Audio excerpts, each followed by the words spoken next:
Well, I feel fulfilled. I'm sure you know this is the first attempt I've made. 2003, 2007, and 2011. This one. And luckily this time around we are successful. And, you know, were you surprised when President Goodluck Jonathan called you to concede defeat and say congratulations? Because that's a very new thing here in Nigeria. Well, I'm not surprised because I think he has been talking to international community, especially United States, Europe, and in particular Britain. And I think he's respectful of those countries and their leadership. And all that I feel was not something extraordinary. That as a commander-in-chief and the president, you should allow the law to take its course. Let the Nigerian election be conducted according to law. That's all they asked him. And I think he gave them his undertaking, and I think he did his best. Now, the big work really starts. You've made a lot of promises to Nigeria. Have you thought about how you're going to go about fulfilling these promises? I think I wouldn't have made the promises if I don't know how to go about it. But we identified three fundamental problems. That is the insecurity in the country, which everybody knows, and then the lack of employment. That means the destruction of the economy, literally, by corruption, and then corruption itself.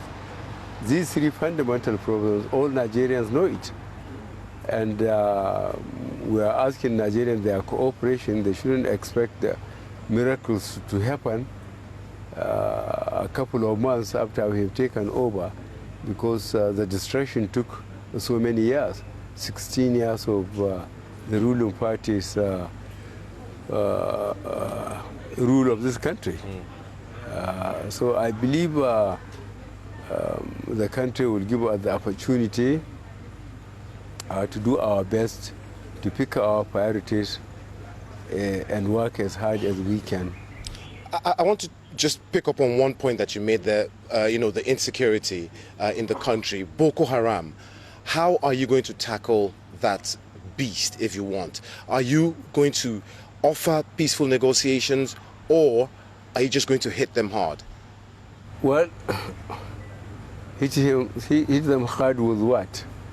Boko Haram, by the 14th of February, when we were to have the election, but was postponed, were, according to the government's calculation, in charge of 14 local governments. These are 14 local governments out of 774 local governments. If for 5-6 years, the Nigerian law enforcement agencies, including the military, could not secure 14 local governments out of 774, how can I promise miracle when I come? But with the cooperation of our neighbors, Cameroon, Chad, Niger, and the international community, and the commitment we are going to get from the military, I think it will take us a much shorter time to deal with them. Just one final question, Mr. President-elect. You mentioned corruption there and how entrenched it is in Nigeria. Some people would argue that even within your party, there are many people who are as corrupt as some of these people who you say you're going to fight who are outside your party. Are you ready to tackle corruption to its fullest? I made that promise. And I hope you and the Nigerians will give me the opportunity to see whether my effort will be good enough or not. Mr. President-elect, thanks for talking to the BBC. Thank you very much. Thank you, sir. Thank you.